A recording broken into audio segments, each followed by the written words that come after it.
Still on the fence about Catalyst Connect? We'll make the entire weekend unforgettable, starting with 2 front-row tickets to the Grand Ole Opry. All registrations April 8th through 21st will be entered into a drawing for tickets during Catalyst Connect weekend. Click the flame icon in Pioneer RX for registration and full details. See you in Nashville.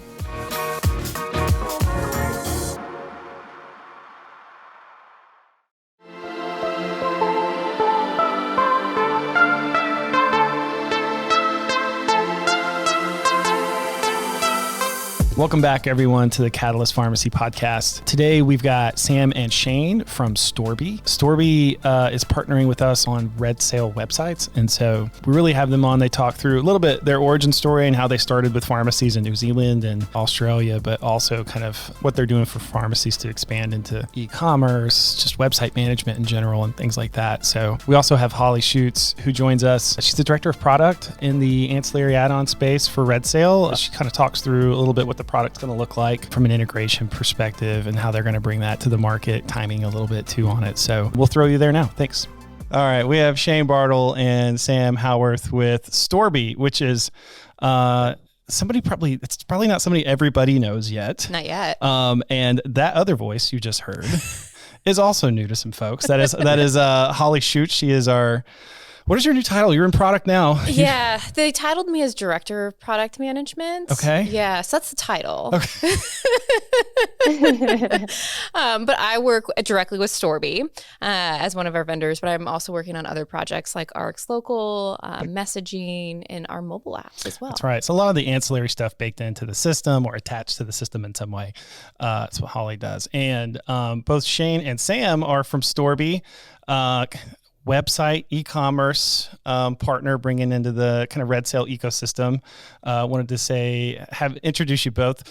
Shane is the CEO. Sam is the CRO. Sam, I'm going to give you honors first. If you want to say hi and kind of a little bit about like who you are, how you came up, and then we'll throw it to Shane as well. Yeah, absolutely. Well, hi, everyone. I am, Samantha Howard, Chief Revenue Officer at Storby. So live and breathe all things sales and marketing. And I've been at Storby for about 8 years now. So back in 2016, got connected in. I guess a little bit about sort of not work-related things is I am a mum to 3 girls, including twin 9-month-olds. So the last year has been a bit of a wild ride. And then, outside of work and parenting, absolutely love getting up in the trails. We have a regional park about half a mile from my property, and I love to get out there for a run. So that's when I can carve out the time away from the kids to do that, that's what I love to do. But so back 2016, I think a good friend of Shane's connected up with him, and I think Shane was looking for some support on the sales side of Storby back then, and I kind of recruited the assistance of who was my manager at the time. And I think he said to Shane, hey, I've worked with this girl who will be interested to kind of know the Storby story and learn a bit about what you guys are up to. So is it all right if I bring her along to this meeting? So we went along to a meeting, and it was really a bit of a brainstorm about sales and generally how we might structure things and that sort of thing. So I didn't say much in that meeting, just kind of sat listening. There had been, I think, for me, like I've always been very entrepreneurial at heart and have loved like the idea of startups and being involved in that. So kind of sat listening in on this meeting, and then went home with my brain buzzing at 1,000,000 miles an hour, and put all these ideas together into a slide deck, and I sent it across to Shane, and I was just like, take what you will from this. These are just my ideas based off of our meeting. and come and work here. Yeah, he's like, you're hired. These are just my these are just my genius ideas. I'll take all of them. No big deal. I was like, when do you start? Yeah. So, and then, it was, I think I did some contracting for Storby for a little while I was working my prior role, and then, bit the bullet and jumped in and haven't looked back since then. So, that was 2016 that I got connected in. pre our pharmacy specialization as well, which we'll dive into a little bit more detail about soon. Okay. Sam, real quick, let me say this. For 2 twin 9-month babies, you look well rested. So coffee is life. Let me just say that. Coming from someone who's had 2 myself, not that many at once though, from a sleep schedule perspective. But cool. Shane, let's throw to you, man. Well, I've got 4 children. All right. So and 3, I had 3 of them are over 20. Okay. And then I've got one 9-year-old. So I loved it so much I did it again. And now I've just got a puppy. I was going to say you have the puppy too. That counts. I wanted a third. My wife was like, "Go get a puppy," and so that's what I did. She's my third. The 3, how old's the puppy now? She's 8 probably. Oh, 8. Oh, okay. Yeah, she's 8. Yeah. No, I didn't have a dog when I was young, so I didn't really know what having a puppy was going to be like. But she's pretty adorable, which is good because it's a little bit like having a child, but everything moves just a little bit faster. Yeah, you're so right. I do think whoever God, I think the saying is like God makes them cute when they're little, so you don't kill them, and then when they get older, same way with teenagers and humans. When they get older, they make them a little more annoying so that you're like, yeah, get out, right? Like, get out. I'm over you. They don't make life too comfortable for them. That's really important. Right. Yeah, totally. And 3 of them have left. But then I've got the first 3 that I had 3 under 5 at one point. Whew. They were 3 boys, and I used to say they used to turn everything under a meter into dust. You had to like lift things up over a meter, otherwise they'd be completely destroyed. We had these amazing speakers, and one day they just weren't working. Like they just, you were listening, I was like, what happened? What's wrong with the speaker? And one of them had pulled the speaker, the thing off the front, and picked away around the speaker thing, and then put the thing back on the front of it again. Yeah.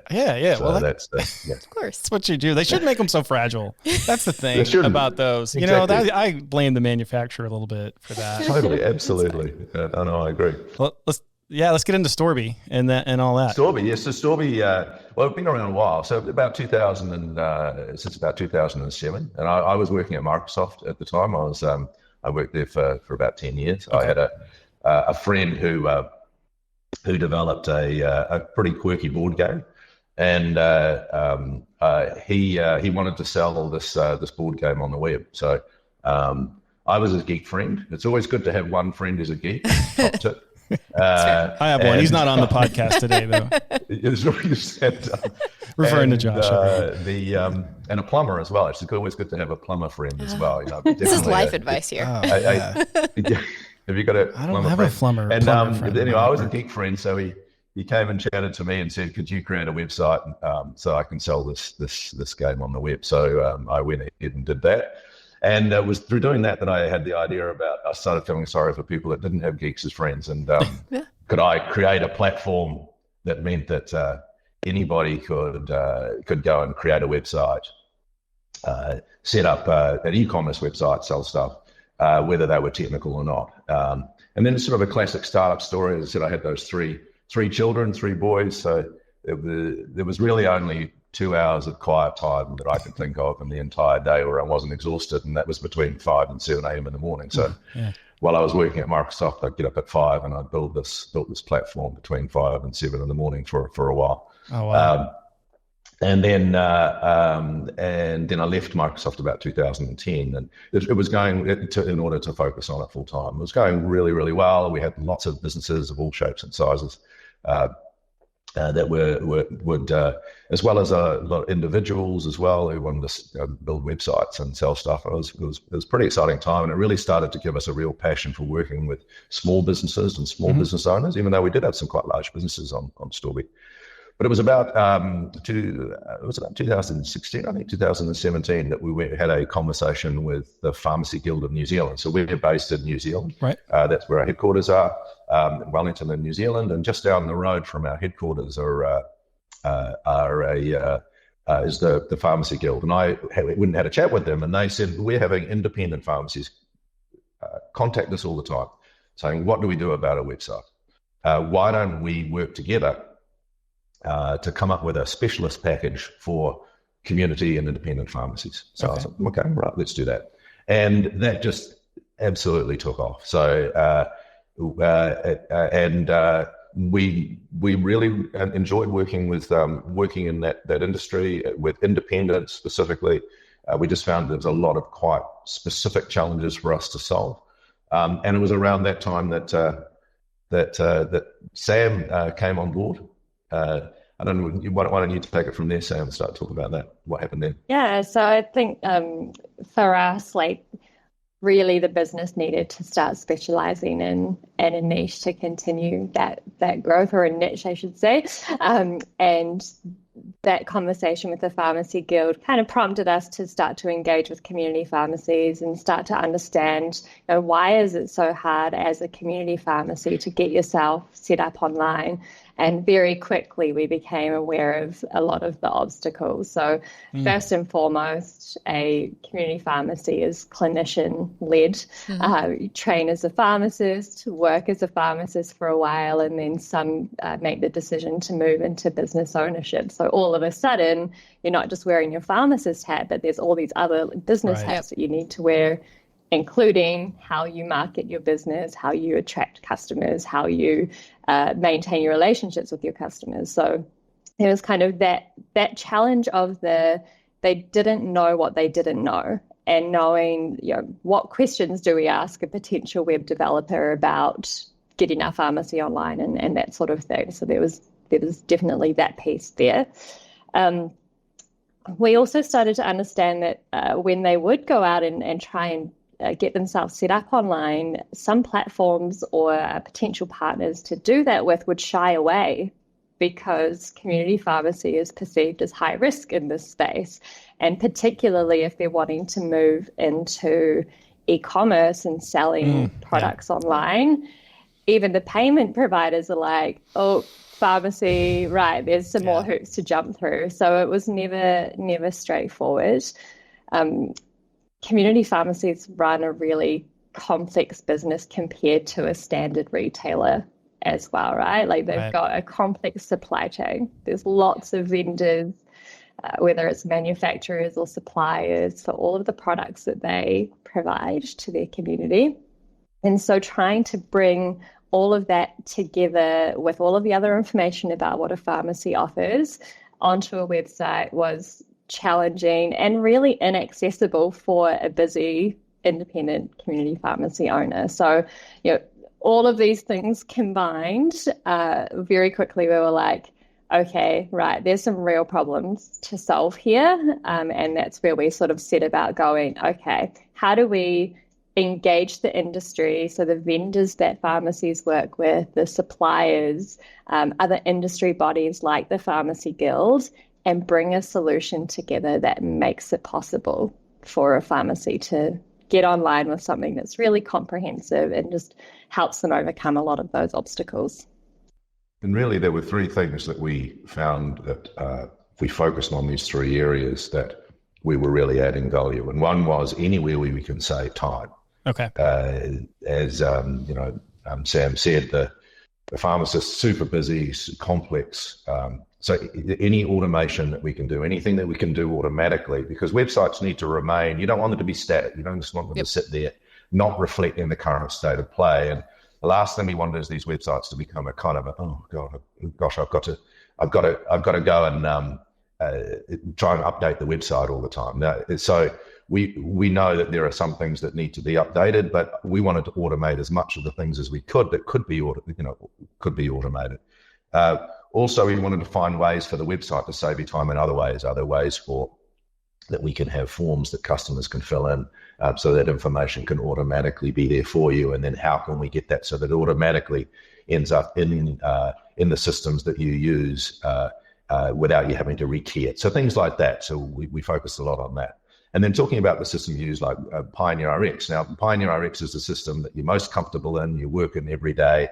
And so that was the second thing was we wanted to work on ways that you continue to work within Pioneer RX rather than having to go into another system all the time, like the back end of a website system. So, for example, if you wanted products on your website, Right. you choose the products that you want on the website from within Pioneer RX. If someone submits if a customer submits some kind of inquiry, rather than having to log in or go into the website, can we see that inquiry in incoming docs, for example? So that's another area where we became really focused, is letting you still work within the systems that you're used to and finding ways that when things happen on the website, that they fit into your normal workflows that you do every day. And then the third thing is, so Sam talked about what a complex supply chain pharmacists have, and many, many different sort of organizations that you work with as suppliers. And we often find that community and independent pharmacy websites reflect that back to the customer. They reflect that complexity back to the customer. So we see many pharmacy websites where when you go to the website, you click on some link and you fly off somewhere else, Right. To that vendor's website or off to some good place. And independent pharmacists are independent for a reason. Their brand is important to them. And we find that these websites don't really reflect that. They really reflect the brands often of all of the different vendors that they use and create this sort of complex. So that was another key thing that we wanted to do, was to really focus on how can we have it so that when your customer comes to your website, with all the interactions they do on the website, they're interacting on your website with your brand and having a cohesive experience with your brand. Wow. Okay. Man, that was a lot to unpack. So let me, one thing, you said a few things that's going to ring like music to people's ears, is like, I don't have to rekey, Yeah. right? like for what you said. But the other thing I wanted to weave in was like just how similar to the pharmacy environments it sounds like already, that what you're working in now, and then what we're doing with the Red Cell base in the US. But there's already, like, you guys have already built out on your platform ways to, I guess, incoming, I'll just say forms, like to build out forms and basically fields for the patient to fill out if they want to schedule something, right? If they want to schedule if you're really leaning into appointment-based model with vaccinations or something like that, boom, you guys already kind of solved that. And kind of that, I imagine did the pandemic push you a little harder into that space? Because I know it pushed us, and just interesting just to talk business a little bit from another one here. Can y'all explain a little bit or tell us a little bit of that journey? The pandemic was crazy for us. Yeah. Like not only did we find ourselves suddenly working from home. Oh yeah, but business went mad. It just went crazy. So we were. We onboarded so many pharmacies so fast. It was, I don't know if you've got any reflections of that time. I mean, I think everybody has these kind of really conflicting memories of that time, because it was awful, but it was also kind of amazing. It's like, I remember Jeff saying, and it was such a good way of explaining it to me, was basically calling it, yes, it was awful, it's terrible, but it's also the moment we kind of got bit in a way by a radioactive spider, right? You're going to change fast. There's going to be a new way of doing some stuff, and it totally turned out that.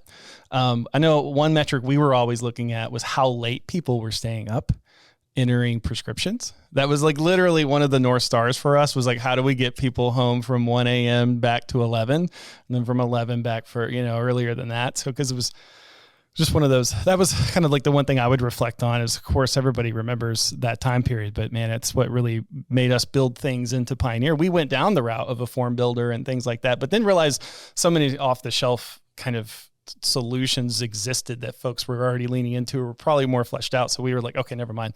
Let's get back. Let's get out of that and move into other ways in the pharmacy, especially with order processing, that we could try to like speed those things up. That's the one thing I think I would like really. I think one thing I remember was we just wanted to be part of the solution. Mm-hmm. We wanted to just help. Like, there's the health professionals, the pharmacists were the health professionals. My wife's actually a clinical psychologist, so she was health professional and working in hospitals, and so we would just contact the customers and said, look, just what can we do to help? Like, and if what we can do to help is nothing, then if you want to just to kind of stay out of the way, then we'll stay out of the way. But then but if there's something we can do to help, you let us know. So and of course there were things that they wanted. So we were just there to kind of serve, really, is my memory of it. Yeah, one of the things we did, we collaborated with the Pharmacy Guild because in the platform we have a capability to distribute content across multiple websites and kind of publish that content automatically to multiple websites. So we collaborated with the Pharmacy Guild on a one-pager about COVID-19 and what to do. And this is like in the very early days of the pandemic, right? So produced this information article and was able to push it out with a feature on the homepage, kind of linking to that information from each of the pharmacy websites. So that was one thing. And then pharmacies are saying to us, hey, we need a way to collect payment remotely because, of course, our customers can't come in, or to offer curbside pickup for these orders, which is going to streamline things at the door because they had queues of people waiting for things. So I remember, Shane, you're the team building out kind of our manual order capability as part of that process in response to that as well. So a pharmacy could create an order, send a URL to their customer, and the customer clicks on it, drops them into the pre-populated cart, away they go. So it was just those sorts of things that we were able to do responsibly to the. I remember the manual order one was because there were pharmacists. The pharmacists were saying, I just can't deal with inventory levels right now. I'm just needing to respond to the phone calls that are coming in, and I just need to grab stuff, put it together, and then send that straight to them. And I just want a way that I can just write in an online order, in miscellaneous online order, and send them for a link for payment remotely. So we created a way for them to be able to kind of work in a more free-form way. And I just had that. I remember having this vision, of these pharmacists just in their pharmacies, just with boxes all around them. Yeah. Honestly, just try to. Honestly, some of the pharmacies I saw, it was more refrigerators everywhere. Like, I don't think anybody, like it was just getting the right fridge that could get down to the right temps. I've never seen a weird shortage and purchases like that ever. So I thought that was super interesting. There was all this like cold storage now that pharmacies were kind of trying to load up on as they had to.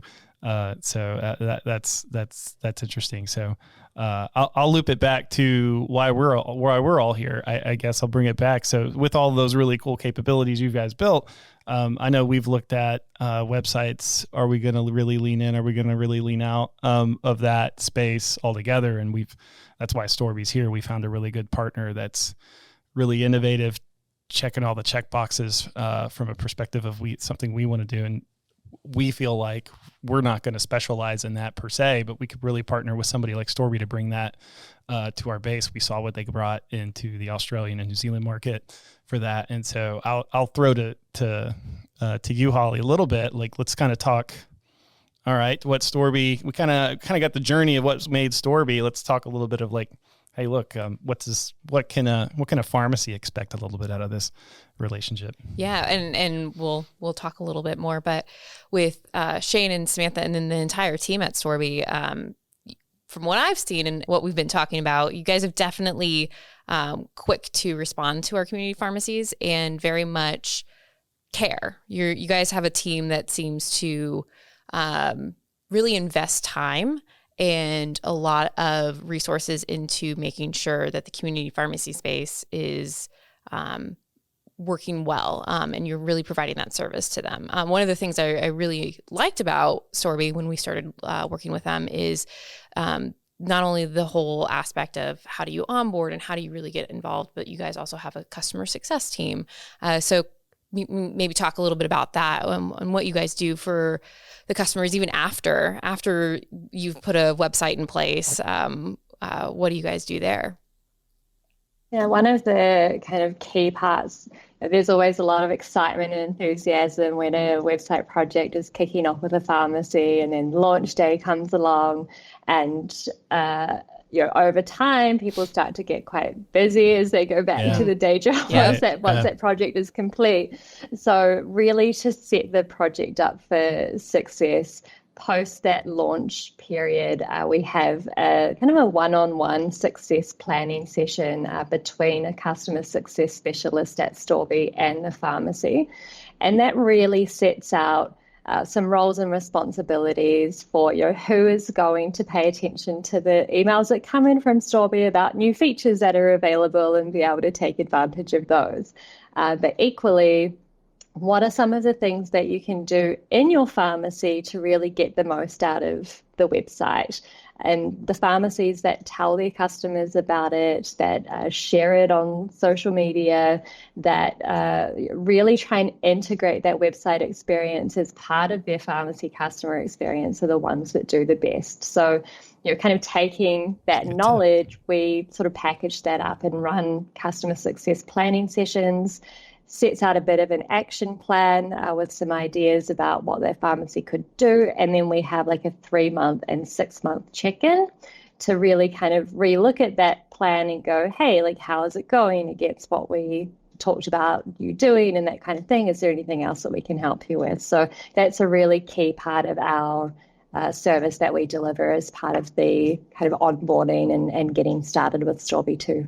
It's not a set it and forget it type. It sounds a little more actively managed. Yeah. Yes. Yeah. Shane, you were going to say something. One of the things I want to mention is that myself and Jess, our customer success manager, will be at Catalyst Connect. So okay. So come and meet us there, and come and meet Jess, our Make sure you bring the pineapple lumps. I've had the pineapple lumps. That's for pineapple lumps. What did I see? I flicked you through a picture the other day of what the pineapple lump. What were they? Were for the Easter? Were they for Easter? The Easter, yeah. Pineapple lump Easter eggs. Yeah, that's right. I the first time I went over, I took lots of chocolate, and this has gone down pretty well. And and then I think Jamie went over and she took lots of chocolate. So she did. You can there'll be chocolate next time too. Don't worry. They've learned. The day that we turn up without chocolate, we'll be sent right back to New Zealand. They've learned. You guys aren't allowed back here. Yeah. You probably can't show up without one chocolate whole now. extra suitcase just full of chocolate. Right. Yes. Oh, that's funny. Oh, that goes back to Sam, what you were going to say. Like I was trying to make this time even useful for the folks listening or watching. Tips, tricks. I know you just talked about a little bit of like, hey, look, it's successful as long as you're trying to actively like manage a plan a little bit. I think I'm probably not saying that exactly right, but like, what are some of the things you see, either mistake or the right thing, when it comes to making sure like you're using this tool? I'm going to call the website really is just look at it as another tool to either communicate or acquire new customers. Like, what are some of the things you see, good or bad, that's factors of success or failure? Yeah, absolutely. So I think one of the key things to the success is having like somebody in the pharmacy that has ownership of the website and, as I said, pays attention to the emails that are coming from Storby and those opportunities to kind of take advantage of new feature activations and that sort of thing. It really, like pharmacy to pharmacy, their goals are different as well about what it is that they want to achieve from their website. So first and foremost, I think it's understanding that and then aligning that action plan with those goals. So, some pharmacies we speak to, they're like, I'm really embarrassed about my website and I don't want to send people to it because it looks awful. So please set me up with a beautiful website so I can be really proud of it, that I can search my pharmacy name in Google and it will come up within my community. I can click through to my website and be really proud of how my business is showcased online. And so for them, being able to do that, like that is success initially. And for them, that might be their initial goal, sort of that first stepping stone into online and having something that they're really proud of. But one of the great things about Storby is that first stepping stone is just is the first step. They can then build on that without needing to switch platforms, without needing to re-platform, and then move into things over time, such as e-commerce, appointments online, and integrating a lot of that other key stuff. So I think having a digital champion within the pharmacy, and that's part of our customer success planning session, is really key, because then you've got somebody that's kind of paying attention to what's happening on the website.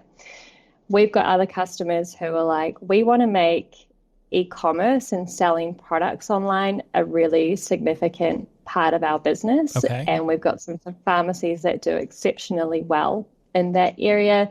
And they're doing well in that area because they have some dedicated focus on it. And the things that we see in the e-commerce success space is one, taking advantage of some of the other integrations that Storby has, such as into Google Merchant Center to run like Google Shopping campaigns, and working with a marketing partner to do advertising campaigns for those types of products. Those pharmacies that are doing really well in that area tend to find or jump on trends for particular products as well. I think at one point there was like a whole bunch of sales of this particular eyelash serum going through the website. So there was just so many units of this product being sold through the platform because it was trending at that time. So those ones that really want to make e-commerce a significant part of their business need sort of that dedication and focus. And then wasn't there the concrete pills? Do you remember the concrete pills? Oh, that's right. Wait, what is this? What is this? They were just sugar pills or something. I don't know, some sort of placebo pills. And one pharmacy managed to branded them concrete pills and sold them online and did a huge amount of orders of these concrete pills, just choke pills that people would buy their partners went viral. People would buy from this pharmacy, would buy their spouse some concrete pills. I'm going to buy you some concrete pills, and they'd get them. Yeah. So I remember that. Is this like a novelty, like a funny thing? Yeah, the ingenuity. Like this is great. This is ingenuity at its finest. Good April Fool's Day thing. It was so good. I remember, I think you sent a photo or put a photo up on Facebook, and it was just him with all of these parcels like packaged, ready to go with these concrete pills. It was absolutely insane. I forgot about that, Shay. that was hilarious when that happened. So I think, like I've talked about sort of the two ends of the spectrum there, like the pharmacies that are really happy to have something that represents their business well online, and the ones that have, really significant goals around selling a lot via e-commerce. And then for a lot of pharmacies, sort of that in the middle is kind of where they sit, where they're like, hey, I want to offer e-commerce and curbside pickup as an option for my customers, so that when my customers are in that mode, that I am an option for them. They're not forced to go and use another provider because I don't provide that facility to them. So, pharmacies that sort of sit in that area are not doing an enormous amount of online sales, but they are able to offer that option to their community when their community wants to choose that. So there's kind of those different levels depending on what the pharmacy's goal is. Yeah, one thing we absolutely want to emphasize is that absolutely legitimate to not offer e-commerce as a community pharmacy. But what we want is and there's so much a website can offer without e-commerce. But the good thing is that you work with Storby, then all of the interactions that your customers have, non-e-commerce interactions, like things like filling in forms, etc. We're working with Pioneer RX so that those will come into your workflows and then come in docs. That's going to be a great experience and a great stepping stone. But as Sam said, the great thing is that at some point in the future, say you go, okay, actually, a few customers are asking about curbside pickup. Okay, well, maybe I might like to do that. That's a sort of an easy extension onto the Storby site when and if you choose to do that. And then if you want to take that next step to e-commerce, then there's absolutely there for you as well. But don't feel like if you're feeling daunted, the best thing to do is to get started with something similar. Don't feel like you kind of have to do the whole thing at once. Just get started with a really great looking website. One thing Sam hasn't mentioned is just the importance of the website working really well on lots of different devices. And that's something that Storby does really, really well. Like more than half of all visits to Storby websites and pharmacy are on mobile devices. And in fact, about 70% of visits to checkout systems are on mobile devices. So funnily enough, when people are actually thinking to buy, they're usually on their mobile device on their phone nowadays. Then. Yeah, makes sense. Crazy. Yeah, so and the thing about a mobile device is it used to be you had like a mobile phone and you had a desktop and there was sort of nothing of it. Now there are or even mobile phones are all different shapes and sizes. You can have them portrait, you can have them landscape. You've got iPads and other types of tablets that can again be portrait, they can be landscape, and they're all different shapes and sizes. Your website needs to work, needs to automatically reshape itself to whatever way that person's looking at your website at any particular point in time. Absolutely super important, and Storby just will tick that box for you straight away. So funny how we take that for granted now. Like I get mad when it doesn't look it. Yes, I get like irrationally angry if a website isn't optimized to be on whatever device I feel like using at that moment in time. I agree. No, I 100% agree with you. So it's just so funny. Like 10, 12 years ago, 15, it wasn't that way. Really wasn't. But like now, I realize how spoiled of a brat I could be about buying anything online. Yeah. And being on the side of like building a platform to make that happen, it's not easy. That's why you guys do it well. Shane's like, trust me, I've heard you, not you specifically, maybe, but I've heard you speak to me before. Yes. Yeah. I get the that. last thing you want to do when we did is to go and go to a web design company and pay to have them build a completely custom user interface for you that they built just for you, and then you have to pay for them to make that work on every single device, tested across every single device. That is a money pit. Just something to think about is working with an organization like Storby that's taken care of for you. And if there's an incompatibility found, we'll sort that out. We'll fix that. Yeah. That's not your problem. That's our problem. Yeah. Trust me. A patient will let you know. Yeah. Either way. Okay, cool. Well, so I know we got Connect coming. This will be released before that. All that good stuff, which is good. If you're not registered, get registered. We'll take you all the way to the last minute. if there's room, actually, we're getting full, folks. But, let's talk a little bit about like what's kind of coming with specifically Pioneer and Storby. So I've got the product person here for Red Sale for that reason specifically. Love it. So we've talked a lot about e-commerce, which is coming, hopefully, I'm going to tease this, we think around Connect. So I'm going to put that out there. We have a you could say, hey, we're targeting put Connect. That out there. Yeah. We're going to hold ourselves to the fire there.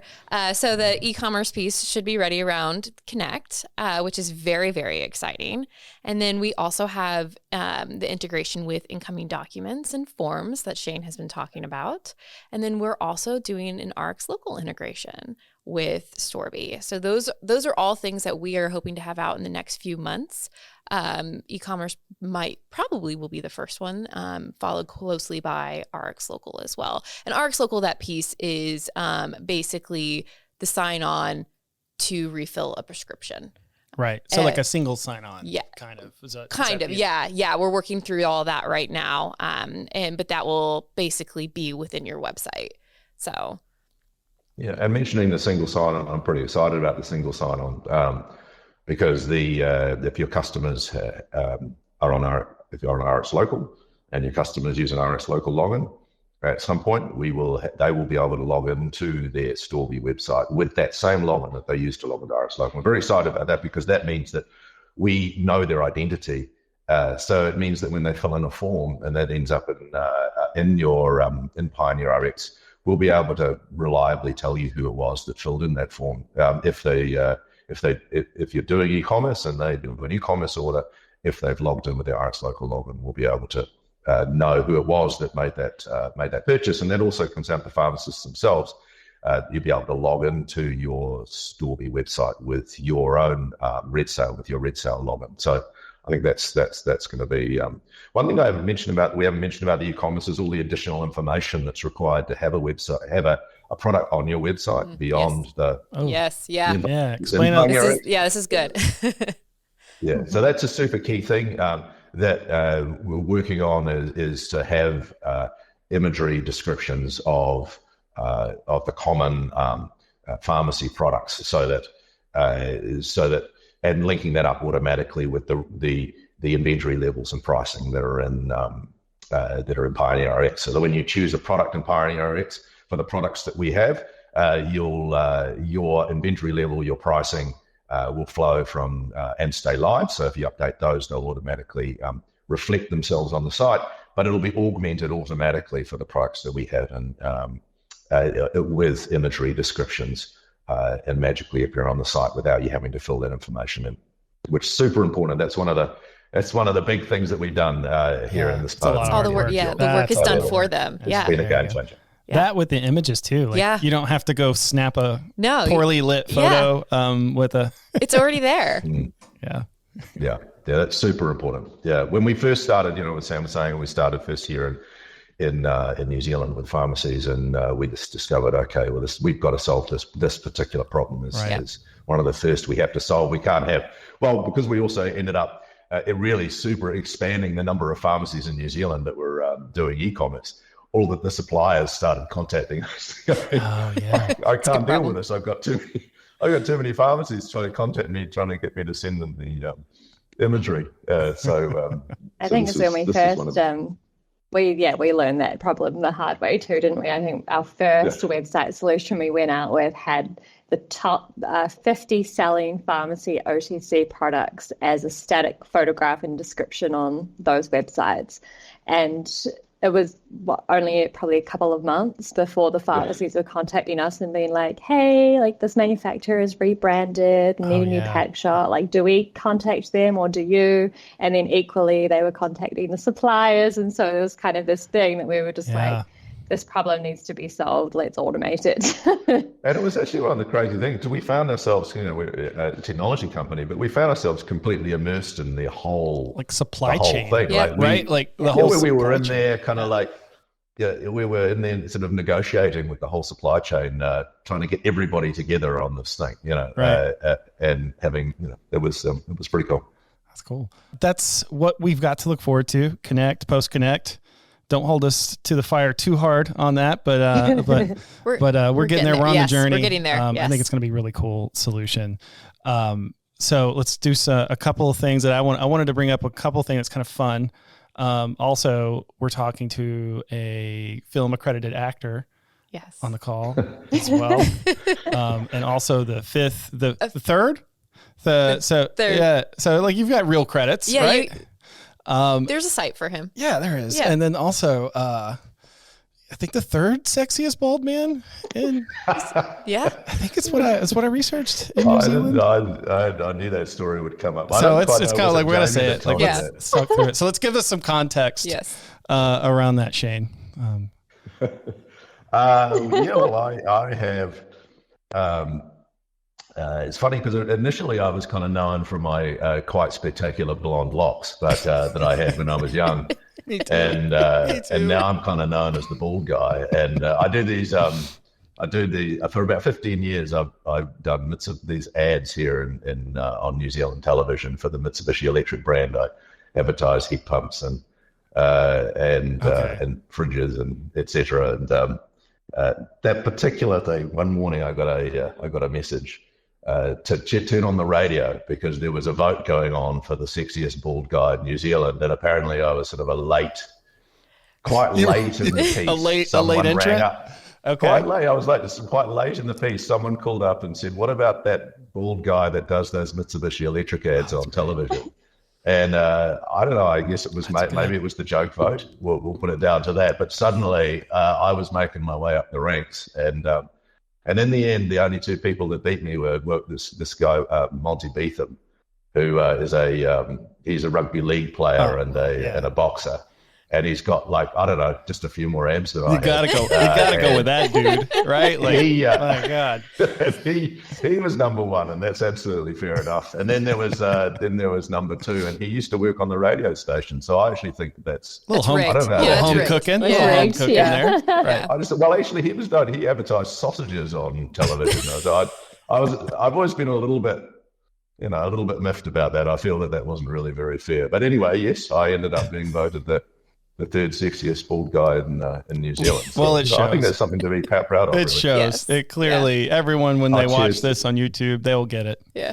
They'll get it. They come to connect. They can come meet him. Storby organized a trophy for him, so he has a trophy on his desk. Oh, please tell me you've got a real trophy. That's great. I actually had a marketing person call me and go, look, this is too. You have to call. We have to get you an interview on the radio station. We can't. Opportunities like we this can't let don't this come go. very often. Right. So I ended up doing this interview on the radio station. It was pretty ridiculous. Good. That's good. Well, bring the trophy to No, Connect. Yeah. So people can take photos with it. Yeah. And Get autographs. It's like when the World Series Right. or like the Super Bowl, like it makes it, the Stanley Cup makes its rounds. Right, Everybody right. wants a picture with it. That'll be It's going to good. be the same that'll thing. be good. I like it. But I thought I should mention probably the only it's I think Roman Empire Reign and Blood is on Netflix. That's probably the only thing that I was in a few years ago. Oh, So I was, cool. All right. I was Pertinax. You were Pertinax, the emperor, and I got to do a slow motion walk through a battlefield. So I think that's all actors want to do that. I'll take it. So, that's a W all day. yeah. Yeah. All right. We need to look this up now. That's good. That's good. So he's got real credits, man. All right. Yeah. Brandon's got some films later on. He does some filming, and on his off time, he may throw something at your agent. Absolutely, totally. Let's make a short film From there, okay, and then we'll move to all right. Last segment. I don't let anybody get out without this. Both for Sam, this is for all of us, and you, Holly. Sam, you go first. So it's called Prescribables. What are you reading, watching, listening to, or doing right now? You think the people who listen or watch this would be into? Right, I see. So probably my latest read when I have time Right. is a book that I actually I purchased recently, which I hadn't done for a long time. But it's by Samantha Wills is the author, and it's called Of Gold and Dust. So Samantha is a creative entrepreneur and started this beautiful bohemian jewelry company. Okay. And this story just is kind of a brutally honest memoir of her experience growing this amazing jewelry brand. Like Shane and I have often said, in a day in a business like Storby, you can have something that doesn't really go to plan, but then equally have something really amazing happen all in the same day. Uh-huh. And I really liked that her story kind of goes through that and looks at sort of the personal impact on her life as well. So, of Gold and Dust. Of Gold and Dust, you heard it, Samantha everyone. Wills. Shane, what's yours? Me? Well, I was quite, because I usually I listen to podcasts really. I'm always too tired to read at night, except when I go camping. It's Stay asleep. during summertime, and then I do read a bit. But I'll be listening to a podcast, and then I'll just sort of fall asleep, and then wake up and fall asleep and wake up and sort of miss various bits. But I usually listen to pretty trashy fiction. But actually, fortunately, I didn't recently, so I can sound a lot more sophisticated. Because the most recent thing I listened to was called The God Equation. I don't know how.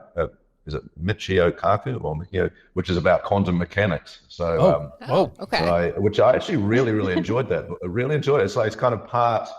I don't promise I understood everything, but it's kind of part physics, part maths, and part philosophy. It's really Okay. He manages to make quantum mechanics sort of quite accessible, and it's quite a fascinating. Actually, thing to listen to. I love So stuff that's what I like listen that. to this- One more time, what was it called again? What was the book? It was called The God Equation. The God Equation. All By right, cool. Michio Kaku. I'm not sure how he says it. All right. Holly, your turn. So I think I'm going to throw everybody a curveball. So I have actually recently gotten into, and I feel like I'm the last person to ever do this, Shameless. Oh, yeah. My husband is really HBO series, right? Yeah, I think so. Yes, That's super good. My husband's really into it, but we really got into The Bear with Jeremy Allen White, and he's like, "You need to watch Shameless." And so, Okay. Have you seen The Bear yet? I have not. Is The Bear in New Zealand? Oh, It is. I haven't Okay. seen it. You It's need to see it. I think it is All on right. Netflix. yes. So that's the weird connection there was. That's how you got there? Yeah. So now I'm really into Shameless right now. I think we're on like season 6. It's a great show. Great show. Highly Dig it. recommend it. Dig it. Yeah. I think I have one for sure, maybe a second. The first one is right now, fun-wise, I'm watching Three Body Problem. It kind of goes into your God Equation piece, which is about, it sounds like a murder mystery, kind of is, kind of isn't, but it's more about like that is a physics equation that someone has to kind of try to solve, and it's impossible to solve, but it's about 3 planets, 3 bodies, right? Three bodies. Brandon's over here giving me the thumbs up. He's like, yes. I'll say this, Brandon, if you haven't got all the way through it, starts out strong, really strong. I didn't love how it ended, but first season. Now you can love or hate this, but the same guys who created or at least produced Game of Thrones are the people creating that show as well. So anyway, I think it was an epic blunder and how that one ended, but we'll see. We'll see about this one. And then I listened to the podcast that I've been listening to is Acquired. I don't know if y'all have ever, it's a great business podcast. It's called Acquired. It's about these two guys who've done a bunch of venture-backed dudes. They take a whole company, like they just did NVIDIA, they just did Amazon Web Services or something, and how like the journey of how it got started, the model, the playbook they ran, for the most part. Super cool, super great podcast. So that's another one from a work perspective, everyone. It's called Acquired. Those are 3-hour podcasts, super long form stuff.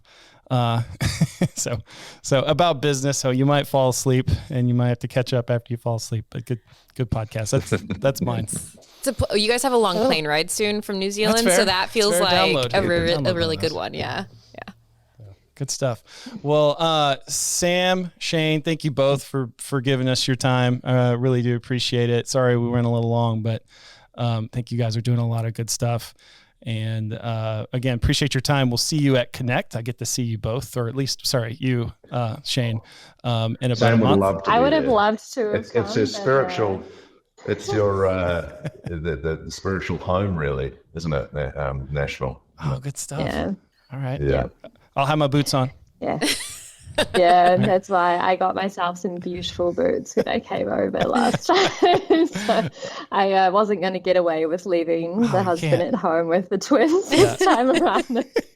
Well, this year I'm after a hat. time. So if you know a good hat place, let me know. We'll go from there. But thank you both. And we'll see you in about a month.